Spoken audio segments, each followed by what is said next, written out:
Good evening, everyone. My name is Rashmi Shah. Today I'm going to talk about what exactly is happening in the capital markets in India and in general all over the world. As we all know, US is the master strategist country, and what it has done in last 1 month, the strategy it has played has resulted in a market crash in all the emerging markets of the world. In India, the Nifty came down by 12%, mid cap stocks came by 17%, small cap by 19%. Rupee has depreciated by 17% this year, and oil has gone up by 17%. So you must be wondering what's next? What do we do? Where do we go from here? So I'll try to answer some of these questions from the perspective of the way I see what's going to play out in the world stage in next 2 or 3 years. Because India is a part of the world economy and it can't go in isolation in a different direction.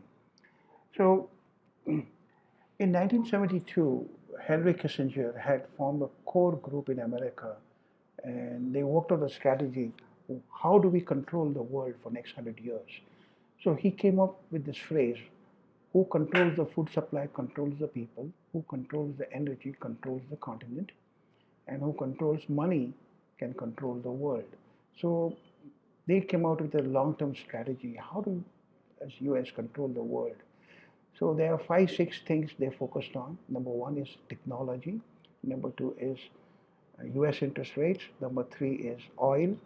And number four is uh, arms, correct? Innovation.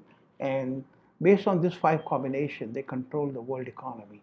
And how they do that, I'll just explain to you in the next few slides. So without going to war, you can destroy any country by destroying its currency. So the currency is a play of interest rates.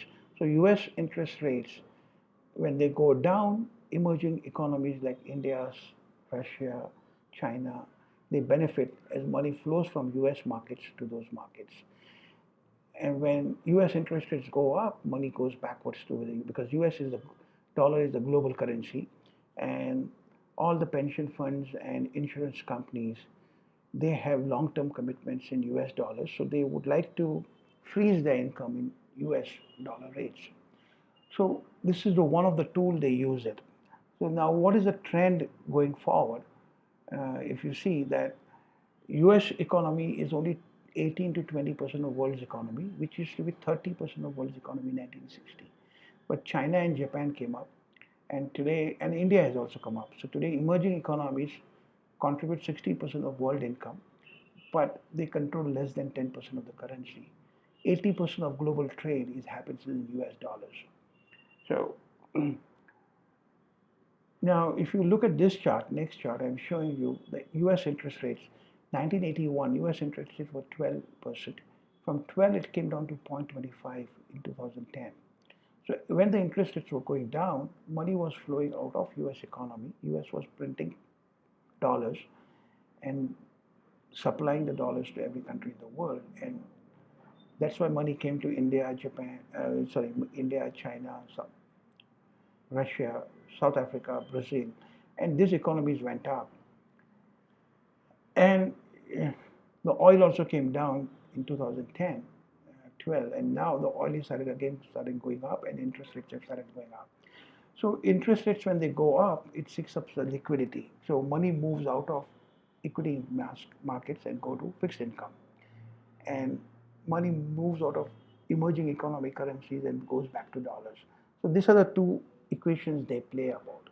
So that's what's happening. So today, U.S. economy is one of the strongest economies in the world, and they have they have clearly said that they are going to increase the interest rates for next 9 quarters by almost another 2.5%. So currently, interest rates are 2.25 plus 2.5, so it will be 4.5 is the base rate. Plus you add the bank's margin, so interest rates in US will be 7 to 8%. So if interest rates in US are 7 to 8%, interest rates in emerging economies will be 13 to 14 because you add the difference between inflation between India and America plus margin and all that. So when interest bank loans interest go to 13, 14% in India, you know what will happen. All this old economy stocks will suffer and technology stocks will do well. People will put more money in bank deposits and less in equity. People will buy less homes because mortgage rates will go up. So this is a cascading effect in all the sectors of the world. And that's what has started now. So JP Morgan has recently downgraded China stocks because it predicts full war between US and China, business, trade war. So in fact, China has done worse than India in this year. Their stock market has gone by almost 30% down and currency is also down by 20%. Now, India has its own problem, real estate bubble, because of high liquidity. Sorry, let me go back to that slide. Because of the high liquidity in the last 15 years, everybody Indian, they bought real estate and real estate became so pricey that people can't afford it. And with NPA problem, funding problems, today even our banks have become weak and real estate, a lot of institutions have got stuck. And that's what happened with ILFS and public sector banks. So this is creating a lot of pain in the system, which is the India created problem because when high liquidity came, we all bought real estates and price jacked up the prices. Now, so real estate has to come down back, and I don't see real estate coming recovering for at least next 5 6 years, and that pain is yet to be cleaned off. So how the correction in the stock market plays out. So when oil and US interest rates start moving up, dollar starts to become stronger, and money starts to flow back to US from all other countries. So the first to correct is the small cap stocks, international small cap stocks, which we saw in last 3 months. Then the mid cap stocks correct, and the last leg, the large international cap stocks correct, and finally the US large cap. Now we haven't seen the correction in Google, Apple, those stocks, Microsoft. You will see that correction happening in next 1 or 2 weeks. Once that correction is over, the recovery will start from large international cap stocks. So large internet companies like Infosys, Hindustan Lever, Reliance, TCS, they will start moving up first. Yeah, and that's how the cycle works. So what's the way forward? So what as an investor we should do and what the key to all this thing is to have a plan. If we don't have a plan, so when life is long and for long-term happy living, you should have a plan, financial plan, and you should stick to your plan when this kind of storm comes. So now, how do we go from here? So when is the stock market going to recover? So if you see last 15 years, whenever market corrected more than 20% or 15%, it recovered in next 6 months. So normally, if the correction is for 15 days, recovery takes about 50 days. Recovery takes almost twice the number of days than how many days it took correct.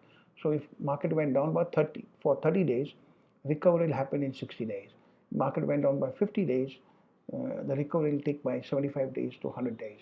So that's how you'll see the corrections are always faster and recovery is always slower. It's same thing like how when we fall sick, we suddenly fall sick and then recovery takes another 5 to 10 days. Same way the markets function, but you will see your portfolio recover slowly, and this is a good opportunity for you to buy blue chip stocks.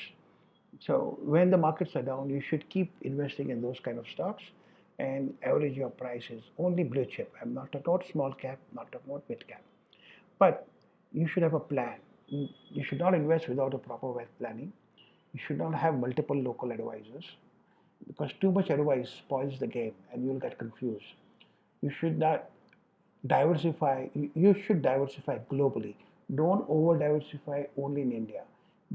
You should have 15% international stocks like Google, Apple, Microsoft, Visa. They dominate the world. And you should have some dollar assets. You should have some uh, blue chip Indian equity investments. You should have debt funds. So it should be a balance. Never invest in lock-in products because this times, you know, at, people will come and sell you insurance policies. Oh, see, this insurance is lock-in, no volatility, you feel safe. No, it's even worse than that. Uh, Lock-in products don't give you money when you want it. So stay away from that.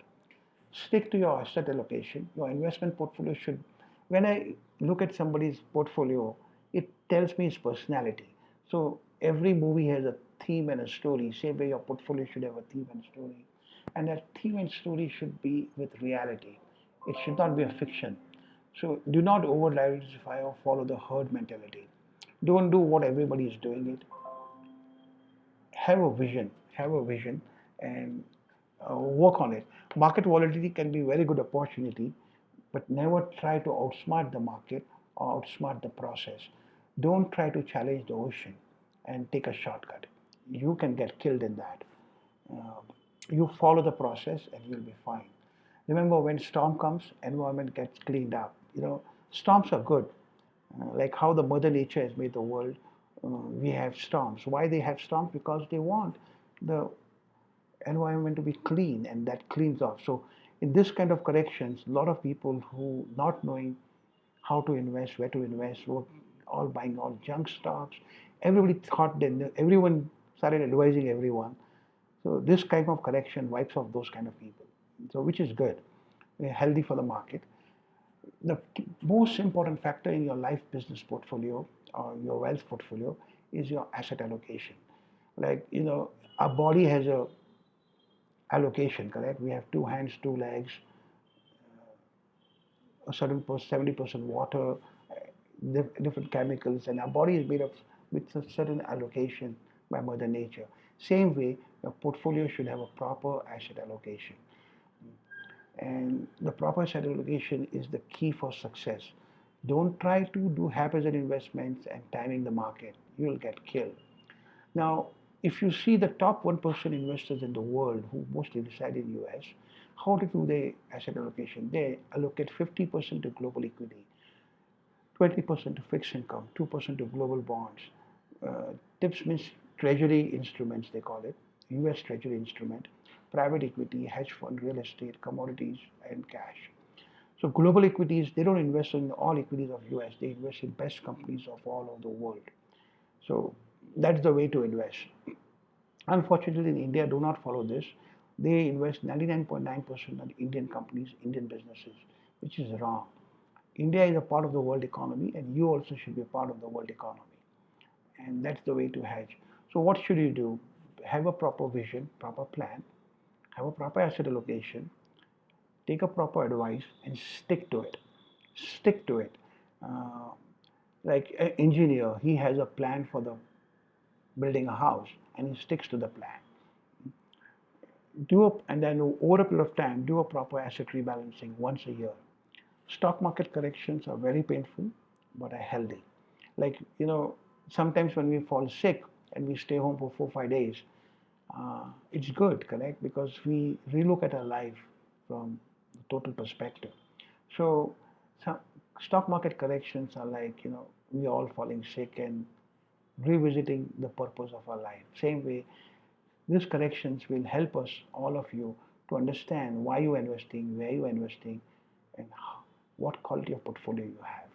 So it will stand out. Your quality will stand out, correct? So stick to that.